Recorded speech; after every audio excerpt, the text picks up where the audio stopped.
Hi folks, welcome to Montana Farm Bureau's Live with Your Lobbyist update from Helena. It is the end of week 4.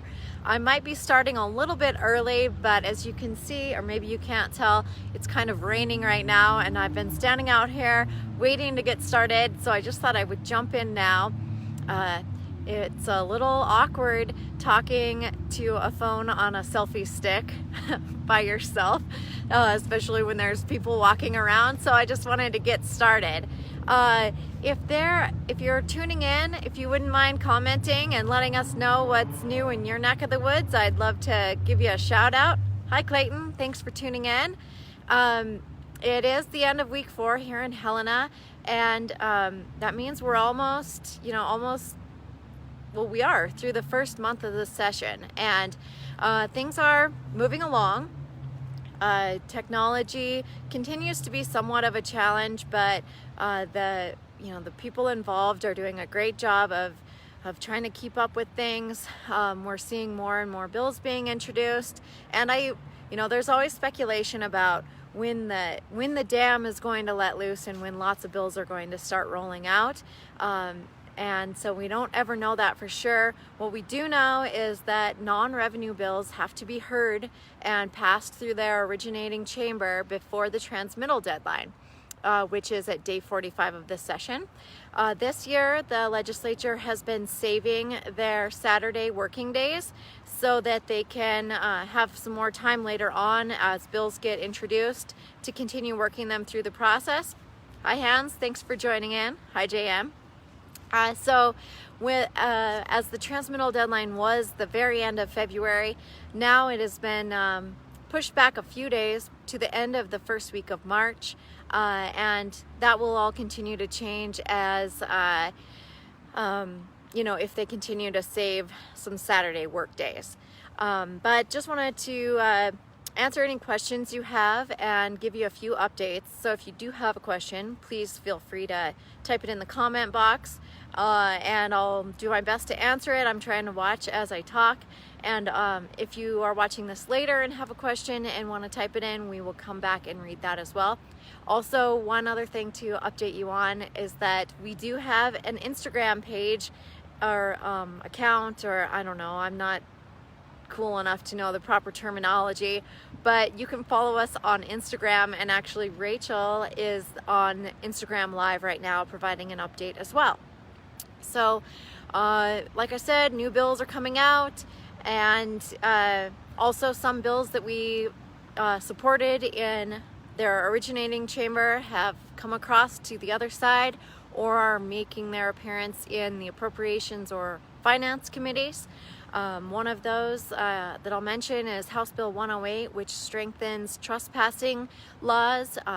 It was brought forward by the Private Lands Public Wildlife Advisory Committee, and just really helps emphasize the importance of obtaining permission from landowners before entering onto property for hunting or trapping or retrieving game, and increases penalties if that permission is not obtained beforehand.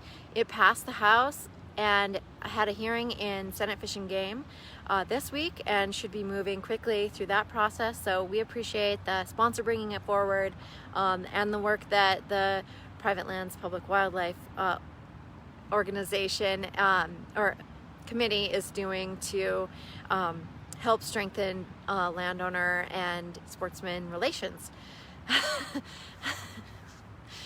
I was just mentioning how awkward it is to do a live video with people coming by, so I'm waving to friends now. Anyways, a new bill that just came in, had its first hearing this week, is one bill that we opposed. It's House Bill 187. It's a local option sales tax bill. We see local option sales tax bills every session, or most every session that I've been up here, which this is my 7th, and they all have slightly different iterations. This particular one is a 2% local option sales tax that municipalities or local governments could levy on retail goods. That money would be used to offset some residential property tax and support infrastructure projects. It has some components in there for local input. But what we but we oppose that bill for a pretty simple reason, and that is in these types of bills, it's often the case where farmers and ranchers have to do some of their shopping in larger cities, communities, towns. We all know that we try to support our local businesses, but there's just some things you can't buy in Ismay, Montana, or wherever your local small town will be. So we made the case against the bill, sharing with them that oftentimes farmers and ranchers do travel to larger cities to buy parts. I mean, I never drive through Billings without stopping to buy parts. Whether it's Christmas shopping, back to school shopping, so on and so forth. So the problem with that is that when we go there and support those businesses, if we were also paying a local option sales tax, that would be a direct transfer of rural tax dollars into larger urban municipalities or urban areas that would go to support the needs of their infrastructure, which we realize that those needs are great, but rural communities have those needs too. So if we're going to be spending tax dollars, those should be distributed, in our communities as well. So hi Casey, thanks for tuning in. Bernice, John just tuned in. Like I said, we opposed that bill. It had a good hearing. Interestingly enough, it was a lot fewer proponents and opponents than last session, so they may be seeing the writing on the wall for it. Hi Cody, thanks for tuning in. I don't have a whole lot of specifics that I was planning on sharing, but I'd sure be happy to answer any questions. One thing I would share with you that is pretty exciting, had a really great meeting this week with some of the folks, the executive officer and the bureau chief from the Meat and Poultry Inspection Division at Department of Livestock, lots of interested legislators, and my friends with the Montana Stock Growers Association, and we just had a really good in-depth hour-long discussion about meat processing, what the needs are in this state, got to hear what some of the legislators' interests are and what their ideas for fixing or changing the system might be, and that was a really, really interesting and insightful conversation. We know that there's going to be at least 2 meat processing bills, and we're excited and I'm looking forward to working with the sponsors on them. Senator Bogner has a good bill coming that will do some things for being able to help promote our high-quality Montana beef and hopefully help us earn some premium. And we know that there's going to be one that's going to talk about how we work with other states coming out of the House. So these are still in drafting, and we're excited to see the final projects on that, or product on those, and certainly appreciate the work that all of the legislators involved, including Speaker Galt and others, just appreciate their interest in doing what's right for Montana ranchers. So excited about that. And also wanted to mention that the House Ag Committee had a working session actually last Thursday. They didn't hear any bills. They did executive action on one bill, and then they just had an open discussion where they welcomed the ag organizations to talk about ideas that we have for value-added projects or things that we could do to add value to our Montana commodities and Montana ag products. And it was a great conversation. They're considering doing a committee bill, and I'm not sure if they will end up doing that or what exactly it will be on, but we raised things like of course the meat processing issue. We also mentioned one of the things I shared is that if we're going to go down this path of expanding our capacity here, we need to continue to help get skilled workers into that workforce, whether they're going to work for a processing company or start their own business one day. And we need to support programs like the Miles Community College Meat Processing Program and do everything we can to promote it and get students in and through it.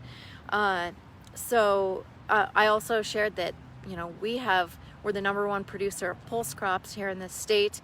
We raise world-renowned high-quality wheat and barley and a number of other commodities, and we need to do what we can to continue to promote them and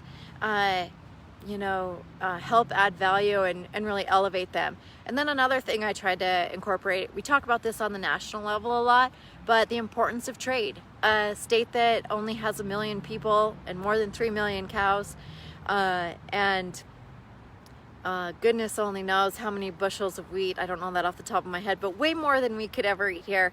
So anything that we can do in this state to help expand and continue to support our export markets is essential. And that's one thing that, sorry, I was just reading along.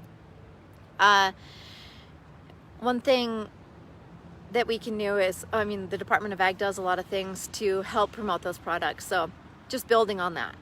There was a question here. It says, if people shop in their local communities, wouldn't the local option sales tax help those towns? It potentially would if a local community did choose to implement that. So this particular bill, House Bill 187, has language in there governing how a community would have to vote this onto themselves. And so that's what a community would have to do. It's very likely that the only communities that would opt into this would be ones that have a large retail sales base. So that would be the large cities. So the Billingses of the world, Missoula, those are the cities and counties that testified in support of the bill. The Great Fallses of the world. Our bigger towns, Bozeman, especially, and probably some of the more gateway or resort type communities, certainly would be ones that would want to do this, not the Ismay, Montanas of the world. So, it would be something that would be a tool that would likely not be levied by smaller communities. All right, Jake, Andy, thanks for tuning in. Hi, Allison. You're right. Go wheat and barley. It's fun to have the new executive director of the Montana Grain Growers Association joining us. Thanks for joining. And Doris, thank you for watching too. Are there any other questions I can answer? I'm starting to get cold and I'm starting to get rained on, and I don't know what it's going to do to my hair, but I'm going to go in here to the Capitol, try to touch base with some folks on some bills we know are coming next week. But I appreciate you joining me. I've talked way longer than I planned on, and hope you have enjoyed this, and we look forward to catching up with you next week. Thanks. Bye.